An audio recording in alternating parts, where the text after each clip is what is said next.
कभी कभी आप सबके जीवन में एक ऐसी विचित्र समस्या अवश्य आती है कि शक्तिशाली के समक्ष मौन हो जाते, कि उस शक्तिशाली से विवाद करने से बचने के लिए आप मौन रह जाते। मानता हूं ऐसा करने से आप एक विवाद से बच जाते, एक संघर्ष से बच जाते, परंतु ऐसा बचाव एक बड़े संघर्ष को जन्म दे देता है। कैसे? हमारा मौन रहना अनजाने में उसका समर्थन बन जाता है और वो स्वयं को अधिक शक्तिशाली अनुभव करता है और यहां से हमारा दमन प्रारंभ हो जाता है। एक के बाद एक हम अन्याय में अनचाहे रूप से सम्मिलित होते चले जाते हैं। तो इसका तोड़ क्या है? यह समझने के लिए यह जानना आवश्यक है कि ऐसी कौन सी बात है जो आपको विरोध करने से रोकती है। यह सामने वाले की शक्ति नहीं जो आपको रोकती है, यह आपके भीतर छिपा भय है जो आपको रोकता है। हाँ, कभी कभी भय आपकी सुरक्षा अवश्य कर सकता है, परंतु साथ साथ ये भी जानना आवश्यक है कि ये भय ही है जो आपको मौन भी रखता है। इसलिए अपने मन से भय को निकालिए और खुलकर अनीति का, अन्याय का विरोध कीजिए और फिर देखिएगा आपका मन कितना मुक्त, कितना हल्का अनुभव करेगा।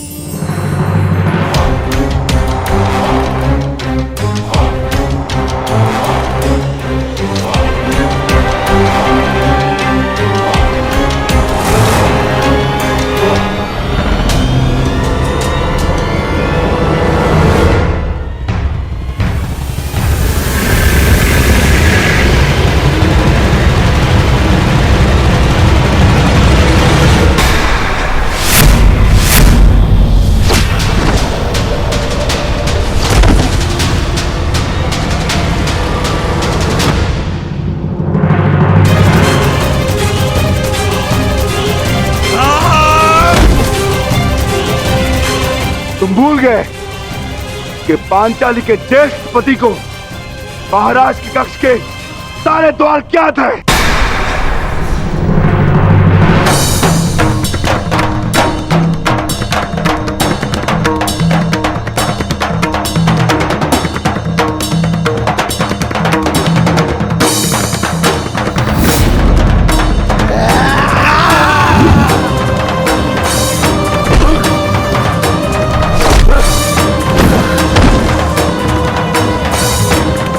यही कक्ष तेरी समाधि बनेगा भीम, और मैं तुम्हारे भाग्य में समाधि भी नहीं आने दूंगा।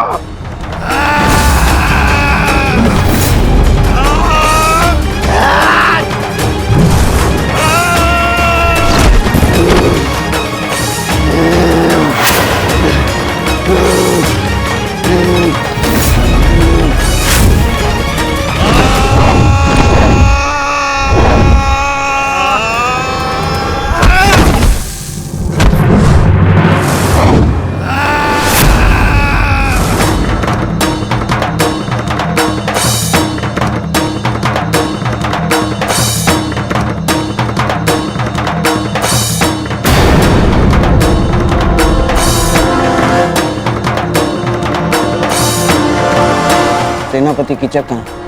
क्षमा कीजिए गांधार नरेश, इसकी कोई सूचना नहीं है।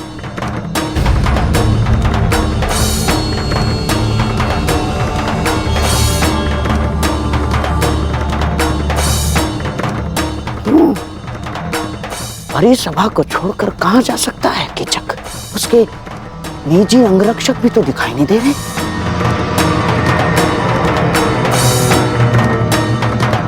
कहीं ऐसा तो नहीं कि कीचक संकट में हो?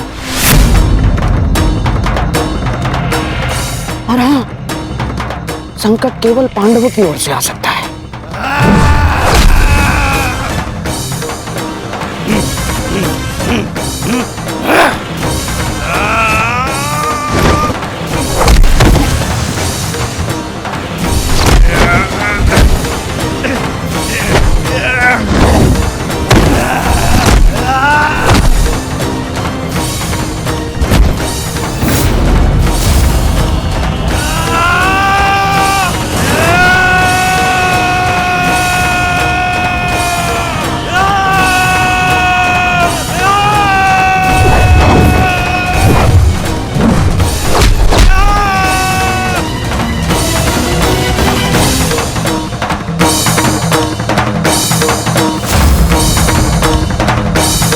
दुर्योधन,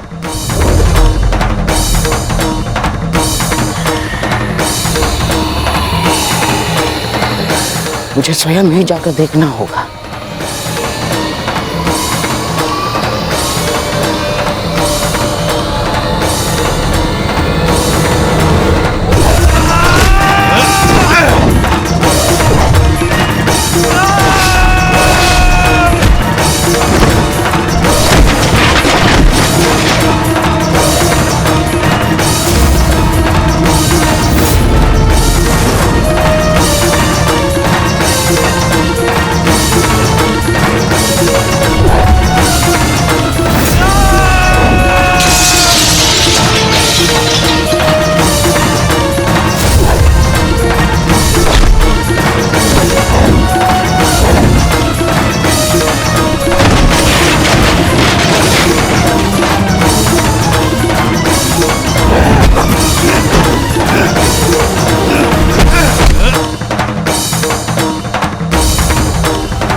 मुझसे छल किया, सब कुछ छिन जाएगा तुम पांडवों का।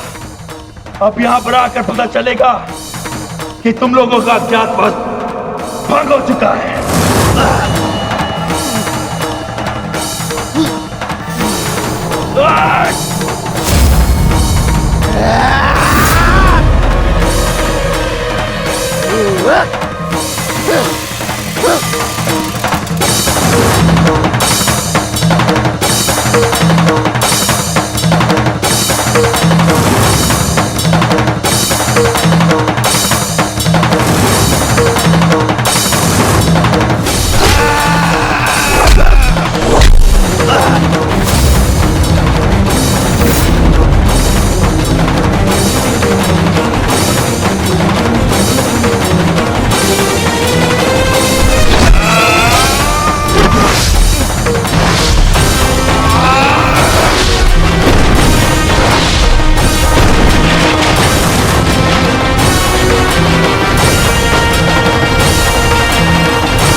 कीचक कहाँ है? भीतर नहीं, आप भीतर नहीं जा सकते।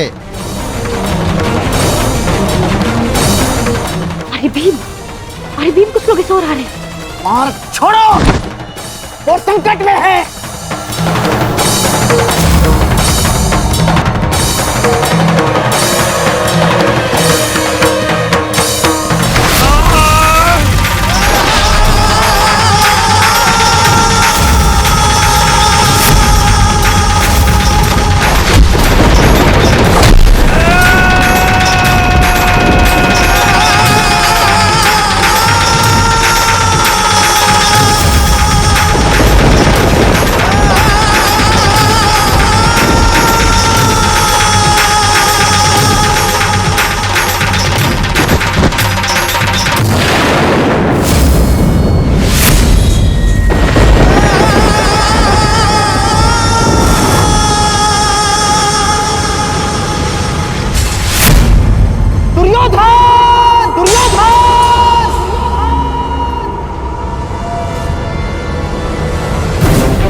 ये तो मोहम्मद शरीफ की आवाज है। कहाँ है वो? आकर क्या हुआ मोहम्मद? दुर्योधन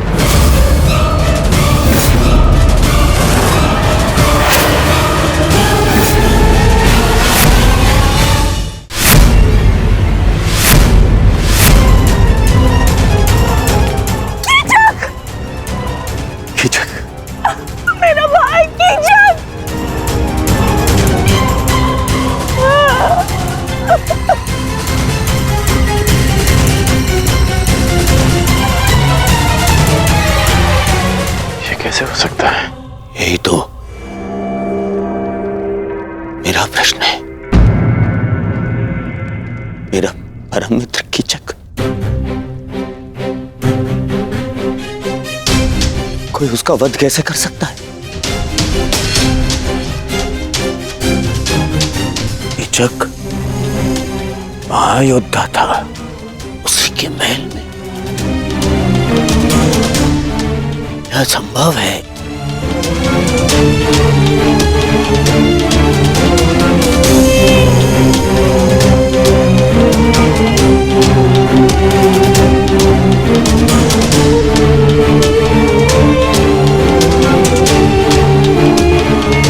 समझ रहे हो दुर्योधन, कीचक का वध करना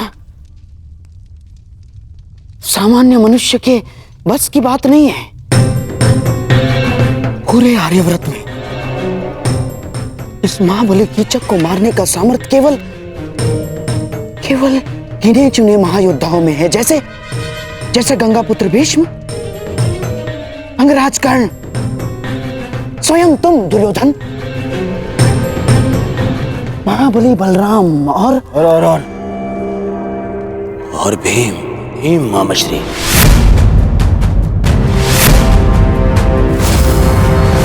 महाबली बलराम और पितामह यहाँ है नहीं। कर्ण और मैं, हम सभा में थे। बचा केवल भीम।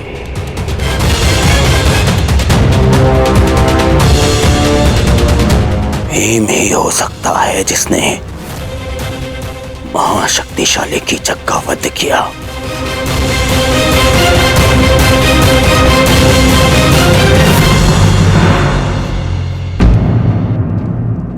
कुछ समझ में आ रहा है विराट राज?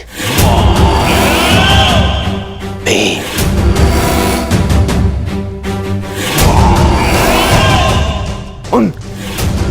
उन 5 पांडवों में से एक, वो जिन्हें ढूंढने मैं यहां आया था। ओ, जो मेरे सबसे बड़े शत्रु हैं।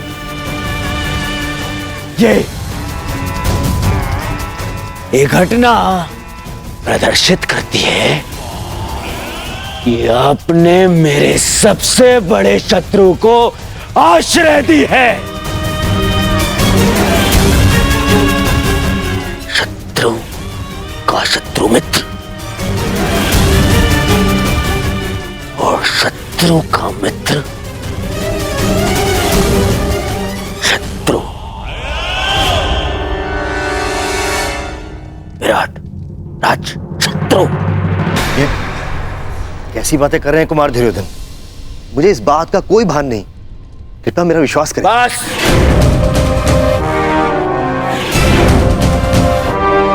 अब और कोई बहाना नहीं।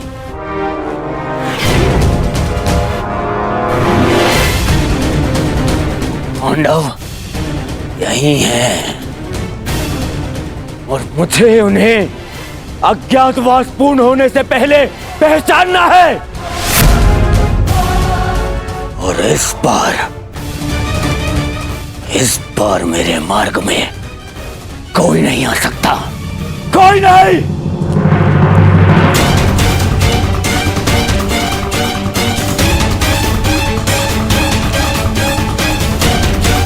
हमें तुरंत यहां से निकलना होगा। सभी वस्तुएं यहीं छोड़ दो। कीचक वध ने महल और उसके आसपास कोलाहल उत्पन्न कर दिया है। हमें उसका लाभ उठाना है और यहां से निकलना है। युवराज,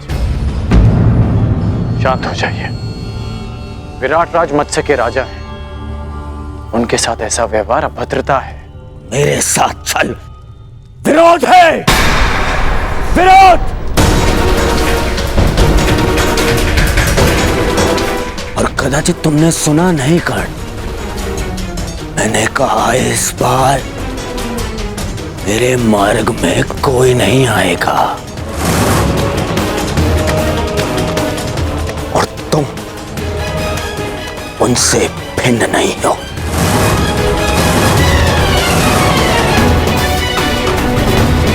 यदि विराट नगर का विनाश नहीं चाहते राजन, तो अपने सैनिकों से कहो यहां के हर एक द्वार बंद कर दे।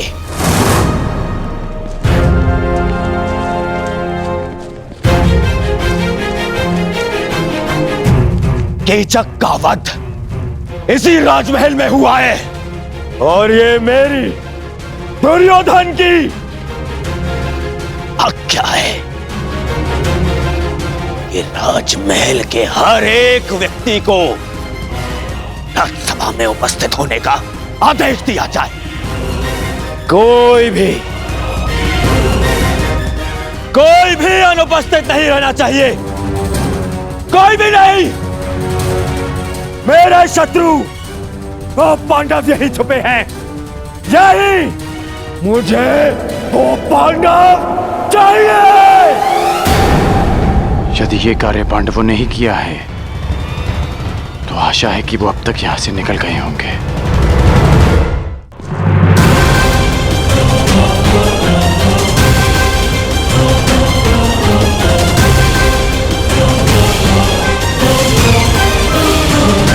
सावधान! कोई भी राजमहल से बाहर नहीं जाएगा। महाराज का आदेश है कि सभी तुरंत सभा स्थल पर उपस्थित हों।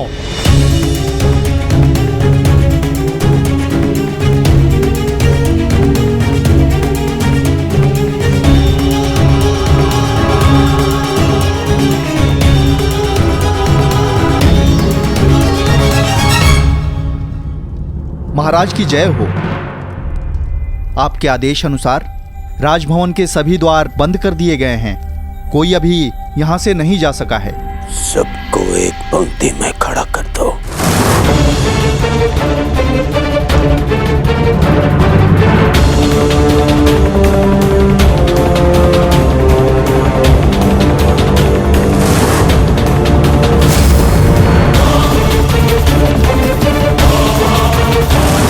पांडु पुत्रों,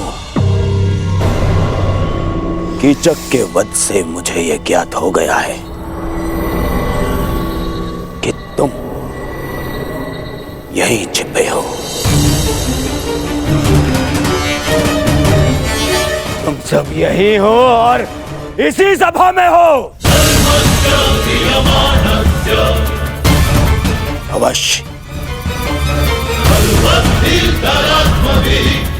भेष परिवर्तित होगा।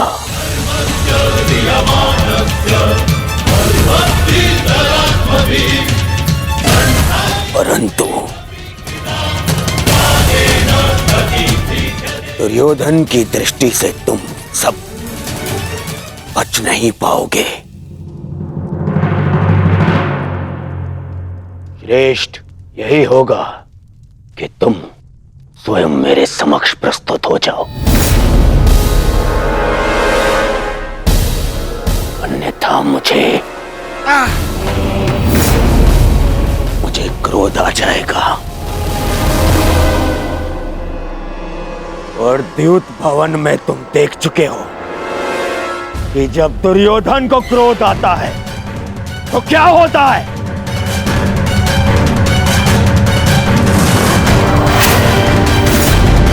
विनम्रता से स्वयं मेरे समक्ष आ जाओ, मेरे समक्ष आ जाओ और फिर सिर झुकाकर वापस उस वन में लौट जाओ।